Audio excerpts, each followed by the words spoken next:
microwave clock on my kitchen counter reads 11:40 p.m.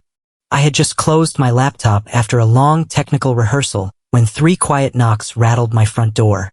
It was a hesitant tap, the sound of someone who had almost talked themselves out of knocking. When I pulled the door open, I found Mara Ellis standing under the dim hallway light. Mara was my new coworker. I had met her at 9:36 a.m. that morning. She held a laptop bag over her shoulder and clutched a canvas tote against her ribs. Her dark hair was damp, and her knuckles were white against the canvas strap. I had known Mara for precisely 14 hours. In those 14 hours, she had argued with me about speaker placement, fixed a stage lighting flaw 3 technicians missed, eaten half my morning pastry without asking, and teased me that my apartment was probably full of static. Yet the woman standing at my door looked stripped of all her professional bravado. She swallowed hard and asked softly, "I know this sounds insane, but can I come in?" She explained that a main water pipe had burst in her ceiling wall, causing an immediate evacuation. Having moved to Harborfield 2 days ago, she knew no one here except me. "I just need to sit while I search for a hotel," she said, her fingers trembling against her phone. I stepped aside. "Get inside." I didn't know then that letting her in was the easy part. The hard part would be learning how to ask her to stay. If a near stranger knocked on your door at midnight, would you let them in? My name is Liam Foster. I am 30 years old, and for 6 years, I have worked as a sound designer at the Harborfield Community Theater. My job is to work behind the scenes, ensuring every actor is heard and every musical cue hits at the exact millisecond. I like fixing things quietly. A noisy microphone, a misplaced speaker, or an actor who missed an entrance cue. I am the person everyone relies on to stay late, solve problems, and keep the production running smoothly. But I rarely let anyone know what I need in return. Before my last relationship ended 2 years ago, my ex-girlfriend looked at me while packing her bags and said, "You're always present, Liam, but I never know if you actually want to be here." She wasn't wrong. I had turned my emotions into a checklist of tasks to complete. After she left, I established 2 strict personal rules. First, never date a coworker. Second, never let anyone stay in my apartment for longer than 3 consecutive nights. Keeping my distance felt like the only way to prevent my life from becoming complicated. At 9:36 a.m. yesterday morning, our production director introduced our new lighting designer, Mara Ellis. Mara was 27, quick-witted, and possessed a quiet confidence that filled the room. She was extraordinarily attractive, but she didn't waste energy trying to impress anyone. She observed everything quickly, spoke with sharp honesty, and tilted her head slightly whenever she suspected someone was hiding something. Within her first hour on the job, Mara pointed out that a primary lighting fixture would cast an unflattering shadow on stage during the climax of the show. Shifting her lighting rig meant moving one of my key overhead speakers. "I need that clearance space for the lighting angle," Mara said, leaning against the edge of the stage. "And I need that speaker array right there so the back row can hear the lead actor," I replied, folding my arms. "If the audience can see the actor's facial expression clearly," Mara countered with a faint smirk, "maybe you won't need to blast the sound so loud. I'll be sure to tell the cast that the new lighting designer expects them to act in complete silence," I said dryly. Mara didn't get angry. She laughed. A genuine, warm sound that took me by surprise, and worked with me until we found an angle that satisfied both lighting and audio. At lunch, we discovered by accident that we lived in the exact same apartment building. I lived on the 3rd floor, and Mara had just moved into the 4th floor directly above me. "Great," Mara teased as we walked out of the theater. "If working together isn't awkward enough, now we get to bump into each other in the elevator every night." "I take the stairs," I said plainly. "For your health?" she asked. "To avoid coworkers," I replied. Mara thought I was joking. She didn't know yet that distance was my primary survival mechanism. Back in my apartment at 11:40 p.m., I handed Mara a fresh towel and set her wet canvas bag on the tile near the doorway. "I'm not staying overnight," Mara insisted immediately, drying her damp hair. "I didn't plan on my apartment turning into a public waiting room either," I replied, watching water drip from her sleeve. Mara looked around my living room. It was small, immaculate, and rigorously organized. Cables were neatly coiled on shelves, sound equipment sat in labeled cases, and there were virtually no personal decorations on the walls. "Do you actually live here, Liam?" she asked. "Or do you just store electronic equipment?" "I'm considering letting the equipment rent the bedroom while I move into the closet," I said. Before Mara could reply, her phone chimed with a call from our building manager. The pipe inside her ceiling wall had burst near a major wiring junction. The entire fourth-floor section was deemed unsafe due to water damage and electrical hazards. Maintenance confirmed her unit would be completely off-limits for at least 7 full days. Mara immediately opened a hotel booking app on her phone. Her face fell. A massive regional medical convention was taking place in Harborfield that week. Every decent hotel within a 20-mile radius was fully booked. The only open rooms were at an overpriced motel an hour outside the city. I looked at her tired eyes and pointed to my sofa. "You can take the couch." Mara hesitated instantly. "Liam, we met 14 hours ago." 14 hours and 4 minutes, I corrected. "Don't diminish the rich history of our friendship." "Are you sure about this?" she asked, her voice dropping its playful edge. "I don't want to intrude." "My couch turns into a bed," I said, pulling a spare duvet out of the closet. "Stay tonight. We can figure out a permanent plan tomorrow." Mara agreed, but only after laying down 4 non-negotiable conditions. She would pay half the utility bill for the week. She would not interfere with my daily schedule. She would leave the moment her ceiling was repaired, and this arrangement would never be brought up at the theater. "You just turned my couch into a legally binding lease," I remarked. "I like clear boundaries," Mara said firmly. I understood then that her boundaries weren't just about my apartment. They were her way of making sure she never felt indebted to anyone. The next morning, I woke up at 6:30 a.m. to find Mara had already folded the duvet into a square, wiped down the bathroom sink, and left a $10 bill on the counter beside a cup of coffee she had brewed. I picked up the $10 bill and handed it back to her as she walked into the kitchen. "The coffee is free." "I don't like owing people," Mara said, pushing the bill back toward my hand. "It's a cup of black coffee, Mara, not a personal loan." "Today it's coffee," she said quietly, looking me in the eye. "Tomorrow it's a favor I can't return." I realized then that Mara wasn't afraid of spending money. She was terrified of getting used to someone taking care of her. By 3 o'clock that afternoon, building management confirmed the repairs would take at least a full week. I told Mara she could stay until the work was finished. Mara looked at me thoughtfully. "What about your rule about never letting anyone stay more than 3 nights?" I froze. "How do you know about that?" Mara smiled faintly. "You muttered it yesterday while falling asleep at the sound desk during tech rehearsal." "I need a lawyer present before my sleep-deprived ramblings are used against me," I grumbled. We officially agreed to a 7-day temporary stay. Neither of us admitted out loud how quickly that temporary stay was beginning to feel permanent. On her second night, Mara taped a sheet of notebook paper to my refrigerator labeled, "House Rules for Temporary Cohabitation." Rule number 1, written in her sharp handwriting. No work talk before morning coffee. Rule number 2, written by me beneath it. No moving sound equipment without written permission. Rule number 3, added by Mara. No leaving audio cables across the hallway like booby traps. "That's not a booby trap," I protested, watching her cap her pen. "That's my security system." "I thought front doors had locks for that," she countered. "Locks don't make strangers trip," I pointed out. Mara laughed, then wrote rule number 4 at the bottom of the page. "Do not get used to this."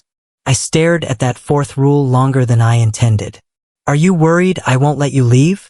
I asked. Mara met my gaze, her playful smile faltering slightly. "I'm worried I'll start thinking that staying here isn't so bad." The comment hung in the air like a sudden confession, but she quickly turned away to pour herself a glass of water. It was the first real crack in her armor. Over the next 4 days, an unexpected rhythm settled into my apartment. We walked to the theater together in the morning, argued constructively over light and sound cues during rehearsals, ate late-night takeout at my kitchen counter, and shared the bathroom routine without conflict. Mara noticed that whenever I was immersed in mixing audio tracks, I completely forgot to eat. She began quietly dropping wrapped sandwiches onto my soundboard without making a big deal out of it. I noticed that Mara often woke up around 3 a.m., staring at her phone in the dark living room. Without asking her why, I began leaving a fresh glass of water on the end table beside the couch before going to bed. Neither of us called these actions affection. We covered them with practical excuses. I can't have my sound designer fainting during opening night, Mara reasoned. I don't want you wandering around in the dark breaking my gear, I told her. On Thursday afternoon during dress rehearsal, Mara was standing high on an A-frame ladder near the stage apron, adjusting a spotlight bracket. I stood at the base, holding the ladder steady with both hands. Do you really think I can't balance on a ladder, Liam? She called down. I trust you, I said, looking up. I just trust gravity more.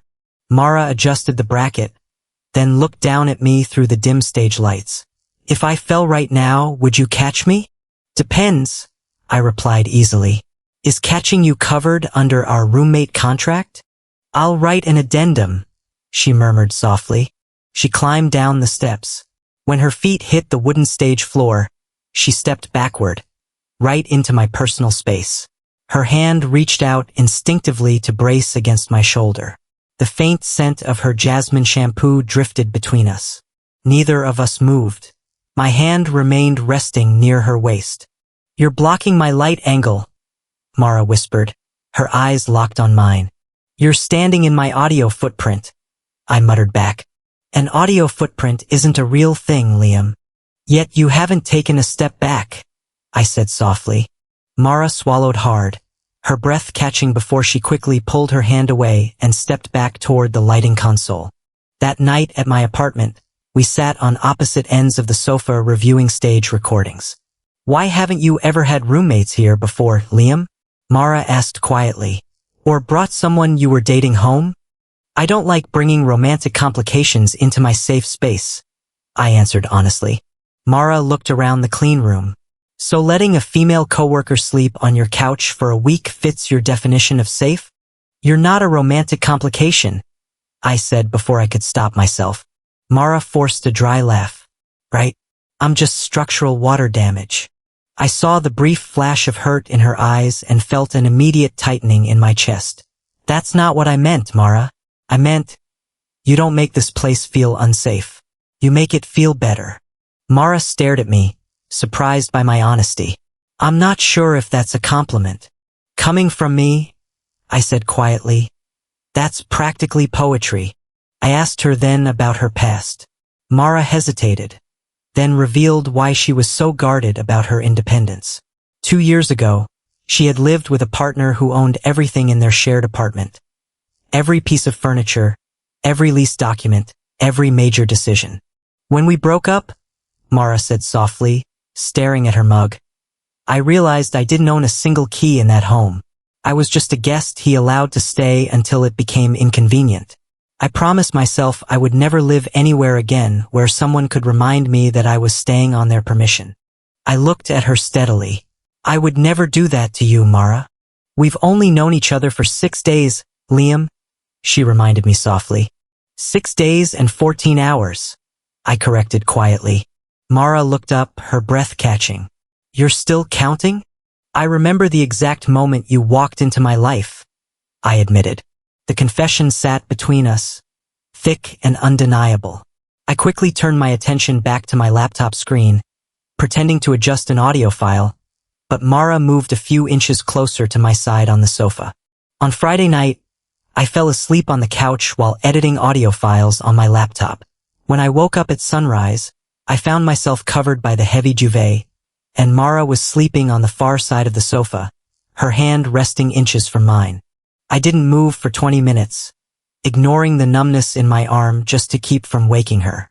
When Mara finally opened her eyes, she looked at my face. Why didn't you wake me up to take the bed? I was running a scientific experiment, I whispered. On what? On how much couch space a lighting designer requires, I said. I looked at the tiny gap between our fingers. More than expected, but less than I'm willing to give up. Mara didn't laugh this time. She just looked at me with an intensity that made my heart race. At that exact moment, her phone chimed loudly on the coffee table. It was a text from her building manager. Repairs completed ahead of schedule. Power restored. You may move back into your apartment tonight. That's good news, I said, my voice dropping as I sat up. Yeah, Mara nodded, her tone flat. Everything goes back to normal. Neither of us moved. We both spoke logical words, yet neither wanted things to go back to how they were. After rehearsal, Mara returned to my apartment to pack. She worked in silence, folding clothes and wiping down counters. Finally, she walked to the refrigerator and peeled off our house rules.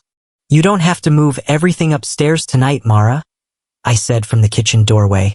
I said I'd leave as soon as the ceiling was fixed, she said, keeping her back turned. That was a temporary rule, I said softly. Mara turned around. You like rules, Liam. They keep your life uncomplicated. I wanted to tell her that my rules didn't matter anymore, but my habit of emotional self-defense locked my throat. Mara walked toward the front door. As her fingers brushed the handle, a sudden crack of thunder shook the building, and every light flickered and died. The entire building was plunged into absolute darkness. Mara froze, letting out a sharp gasp. Mara, I asked gently, stepping toward her through the dark. Are you afraid of the dark? No, she whispered, her voice shaking. I'm fine. I turned on my phone flashlight. Mara was standing rigid against the door frame, her eyes wide with panic. The night my ex and I broke up, Mara confessed, tears welling in her eyes. It was during a power outage. He packed while I was sleeping in the dark. When the lights came back on, he was gone. Ever since, when the lights go out in a place that doesn't belong to me, I feel like I'm about to be abandoned again. I didn't offer a hollow speech. I held out my hand. Can I hold your hand, Mara? Her cold fingers wrapped tightly around mine. I led her to the living room and set a battery-powered lamp on the table. Then, I walked to my desk, picked up my spare apartment key, and placed it in her palm. Why are you giving me this? Mara whispered. Because I want you to know this door isn't just open during an emergency, I said clearly. Do you actually want me to stay, Liam? For 2 years, my default answer had been whatever you want. I broke my habit forever. Yes, I said directly. I want you to stay. I want you here when you're not scared. I want you here when your ceiling is fixed and you don't need my help at all. Mara let out a small laugh through her tears. I chose to knock on your door that night because I wanted it to be you, she whispered. Can I kiss you, Mara? I asked quietly. We're coworkers, Liam. What about your first rule? I started to step back, but Mara grabbed my jacket lapels and pulled me down to her level. I'm just reminding you how completely stupid that rule was. When her lips met mine, every wall I had constructed crumbled instantly. When we pulled back, the apartment lights clicked back on. The microwave clock illuminated in red, 11:40 p.m., exactly 1 week since she had first knocked. At that moment, Mara's phone chimed with an urgent email notification. Official selection notice. Head lighting designer, 9-month national touring theater production. Response required by 12 p.m. tomorrow. I saw the subject header before Mara could turn her phone screen face down. Mara sat heavily on the sofa. She confessed she had submitted her portfolio 3 months ago, long before moving to Harborfield or meeting me. It was an extraordinary career opportunity, and the tour departed in 6 days. You should take it, I said softly, stepping back toward the counter. Mara's expression hardened. Of course you'd say that. We've known each other for a week, Liam. You shouldn't have to carry the weight of long distance for a single kiss. I'm not taking that kiss lightly, Mara, I said, my voice rising. Don't pretend I didn't mean every word I said. Then why is your first reaction to push me away?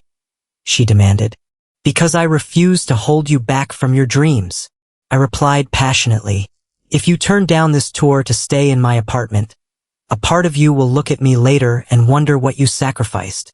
"You're deciding for me again, Liam," Mara shouted. "Everyone decides what's best for me without asking what I actually want." Her words hit me like ice water. I realized that in my effort to be selfless, I was falling back into my old habit of pushing people away rather than standing my ground and fighting for us.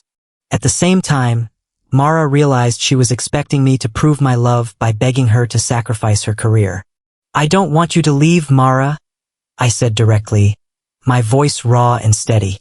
"I am terrified of losing what we started. But I also love how passionate you are about your work. Both of those things are true." Mara took her key, walked upstairs, and said she needed time to think. Before she walked out, I looked her in the eye. "Come back down at 9 o'clock tomorrow morning. Not because you need a place to stay, but because I need to talk to you." It was the first time I had explicitly told someone I needed them. That night, neither of us slept.